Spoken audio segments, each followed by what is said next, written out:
y'all. So today we're going to do a little bit of MIG welding on plate steel.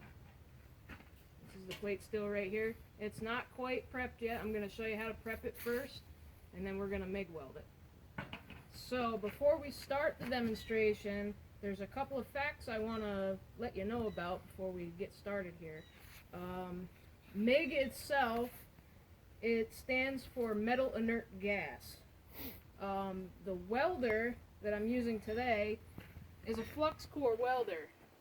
There's no need for gas on this because the wire that it uses has gas inside, I guess inside the wire. It's like it's a flux core. When it melts, the gas comes out and melts the steel and joins it together. Pretty much the gas is like a shielding agent. Before we start welding, there's a couple of things you got to think of safety wise. First off, you're gonna need a pair of these. Alright, they have different styles, different companies make them. These are a little bit thicker. You can use them for stick, MIG. They have thinner ones that are used for TIG, but don't mind they're a little bit dirty because I've used them. But these are it. Make sure there's no holes in them and all that. Another thing that you're gonna need is a welding helmet. This one is an auto darkening one. That means pretty much when you start welding it darkens so that the flash doesn't mess up your sight, which will happen if you do it without this. It has different on the side. It has different numbers. Those are your darkness, your tints. For MIG welding, you're going to be between a 9 and a 10. If you're stick welding, you're going to be up a little higher.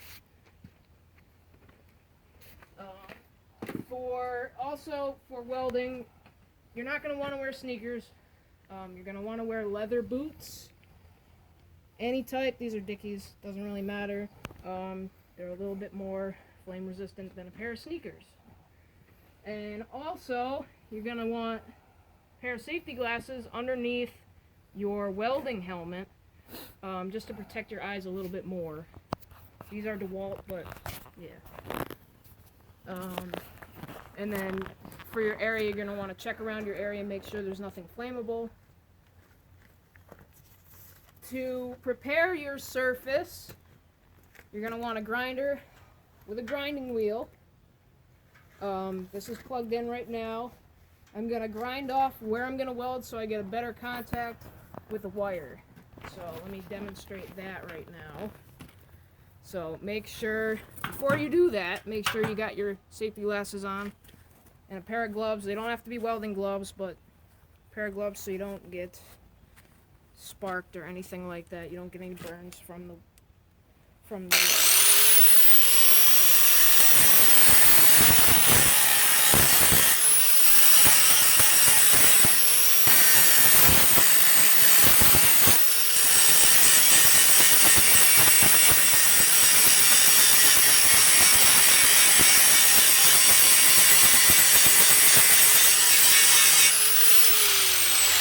Alright, so now that it's nice and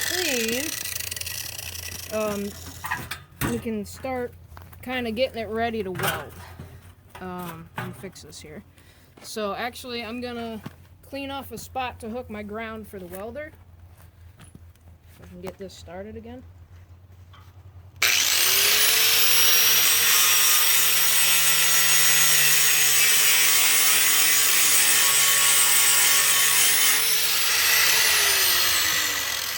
So that's our spot to hook up our ground on the welder. I'm going to unplug this, and I'm going to take these off so I can plug in the welder because it's a lot easier. So I've had the welder plugged in. Couple things you need to know about the welder before you start welding. This one is a little bit simpler than most, but you got your wire speed here. This is how fast your wire comes out, and min and max here, this is how hot it's gonna get. We're gonna want it on max because it's plate steel. Min would be like sheet metal or something like that. So I'm gonna hook this up to the ground here. It's plugged in already. I'm gonna turn the welder on, make sure it's on min. I got my wire speed around 3, 4. It's kind of a personal preference depending on you as a welder, how fast you want to weld. I'm gonna cut the wire, make a clean cut. I'm gonna put my gloves on. I'm gonna grab my helmet. I'm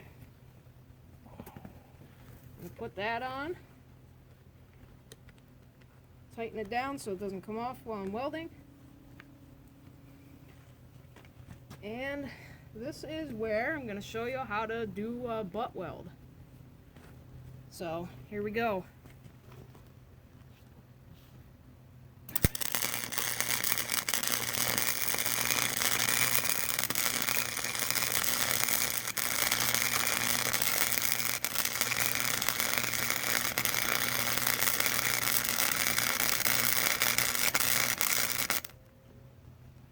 So that is just like a small butt weld, but you can get an idea. Some people like to go back and forth, some people like to go up and down, depends on how you like to weld. And pretty much that is it.